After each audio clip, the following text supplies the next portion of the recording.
Brought to you by the Nest Egg Group.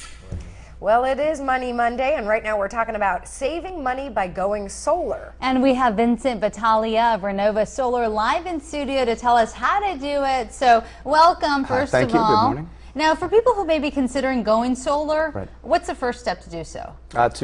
If you call into Renova Solar, we'll do a free assessment. It takes about a half hour or less. We'll take a satellite look at your home, and we need your kilowatt hours. So the last 12 months of your kilowatt load on your home, and we'll do an assessment and get it back to you in a half hour. Now, I've heard up front the cost may be a little heavy, but it pays off in the end. That's the whole thing, That's right. If you purchase a system and you use cash up front, it takes about 4.5 years to pay back. So that's your return on your investment. We see that most folks over the past 3 years have been leasing the system, which means no money up front, and Renova builds the system for free, and your return on your investment is immediate because your savings are about 25 to 50% just right off the bat.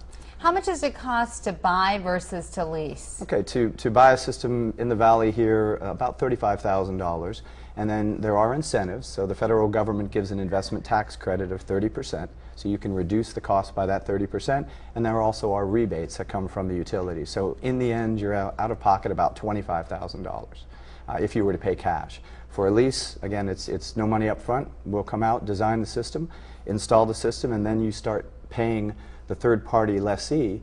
You pay them about 25 to 50% less than you would be paying the utility. So about how much is it per month if you lease it? Okay, if you're leasing and say your system from Edison, rather your electric from Edison's about $100 a month, you'd spend between $50 and $75 per month to lease.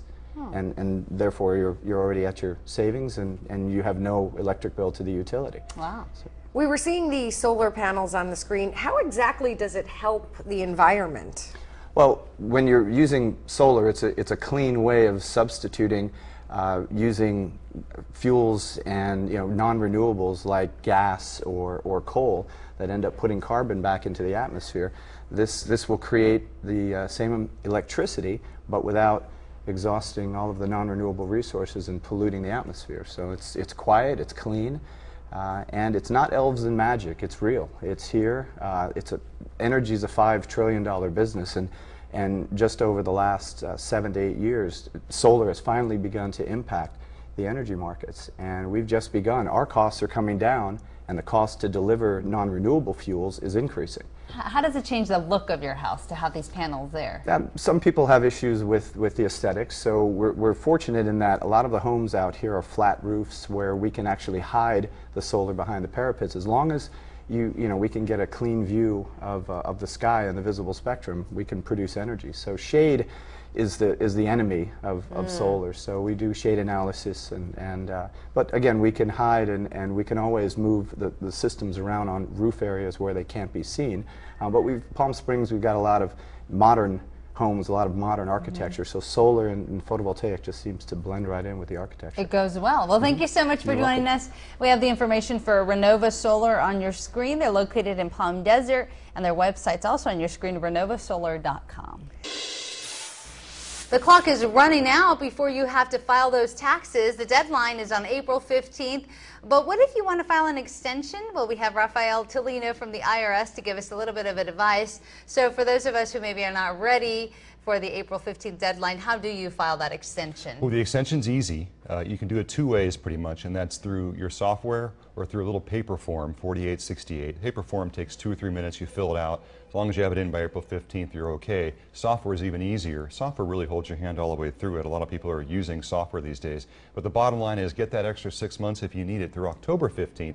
The key with the extension is an extension of time to file and not necessarily to pay. So if you owe or you think you owe, April 15th is still your deadline, and if you can't full pay, do file the return, do pay something, and perhaps set up an installment agreement, but let the agency know that you're not able to full pay your taxes. But certainly, based on your situation, take that extra time if you need it.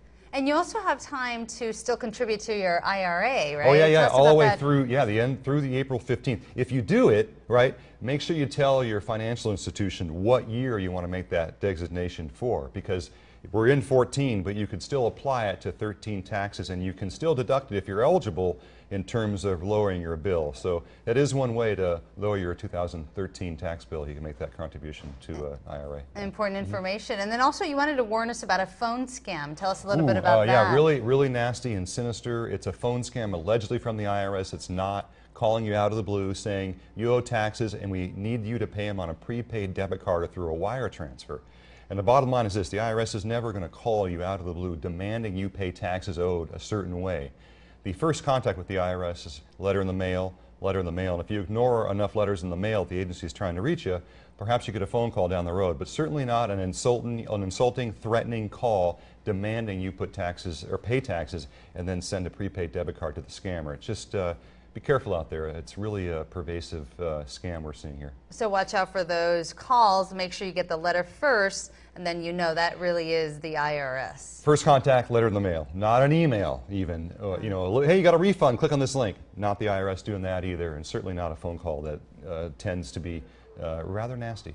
Now, what about if you get audited? What kind of documents should you have in case that happens? You know, substantiation is always a good idea in terms of not forgetting to put something on a return. You don't want to forget a credit or deduction to lower your bill or increase your refund, but at the same time to make sure that all that goes on your taxes is substantiated, such as charitable contributions, those kinds of things. If you're ever asked about it, you can say, here's my paperwork, here's my receipt, here are my appraisal documents, those kinds of things.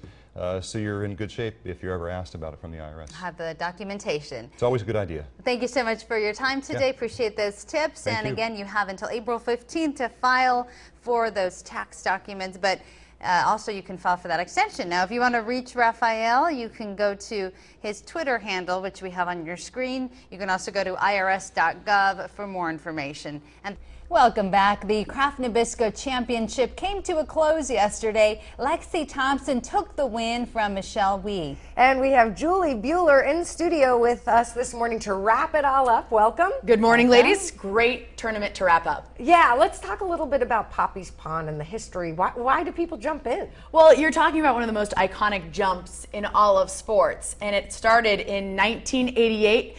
When Amy Alcott spontaneously, upon her victory, just decided to jump in. It did not really become a tradition until some years later. In fact, she was frowned upon for jumping in because, you know, it's pond water. They don't know what's in there, and there's catfish. But a couple years later, Alcott won again, jumped in again, and still it wasn't readily accepted until Donna Andrews in '94 made the plunge. And since then, every winner has jumped into Poppy's Pond, and now we know it to be the great event that it is. And I thought yesterday, Lexi Thompson's caddy stole the show. He did a backflip somersault into the pond, and you can't, style like that doesn't come in every year. You know, he practiced that one. Yeah. Have you jumped in yourself? I have not had the chance to jump in. I hear the water is nice. Well, a couple years ago, they actually changed the water from pond water to fresh water. So it's a little nicer now to do the jump. More refreshing. Yeah, I had a deal with the tournament director, Gabe Cotting, that I would get to jump in next year on my birthday, which is at the end of March every year. So we look forward to that. Now, the other thing we wanted to ask you in regard to the Kraft Nabisco Championship, we understand this is the last year that Kraft Nabisco is actually sponsoring this tournament. Tell us about that. Right. Kraft Nabisco, as the title sponsor, of course, they have tertiary sponsors and smaller sponsors, but this is the last year that Kraft Nabisco is the title sponsor. And it's really interesting because they've been looking for another title sponsor. Well, this year you have two huge up-and-coming stars, Lexi Thompson and Michelle Wie, headlining the final day, which really captures the American interest and can potentially help lure some sponsors if they know that there's some really fresh young stars that are coming up in the LPGA starring on the largest, favorite tournament on the tour. So hopefully the fact that Lexi Thompson and Michelle Wie had this really fantastic battle, and Lexi is just such an incredible talent, leads the PGA Tour at 19 years old, leads the LPGA Tour, in driving distance. So she's got a huge, bright future, as does Michelle Wie, and hopefully another title sponsor will come on. But the senior vice president from the LPGA told me that they They don't have anyone right now. They're not even sure what they're going to call it next year, because obviously it won't be called the Kraft Nabisco anymore. So those changes are coming. Right. No more Oreos. Yeah, no more Oreos or Triscuits. Right. They should go back to the dinosaur and keep it at its roots. But They you might know, do they need that. a sponsor.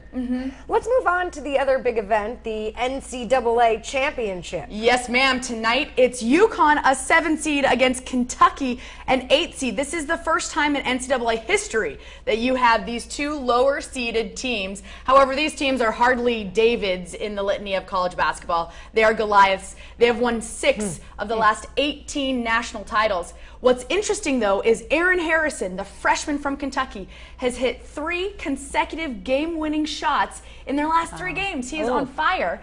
And also, neither one of these teams were in the tournament at all last year. UConn had NCAA sanctions that held them out. Kentucky wasn't good enough. So the fact that these are the two teams battling it out in the national title game tonight, it's going to be fantastic. They both play different styles. UConn, very gritty defensive team.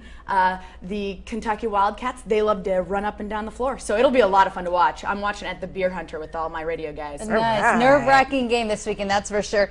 Be sure to Julie. tune in to Julie Buehler on Buehler's Day Off, Team 1010 KXPS, and her website is juliebuehler.com.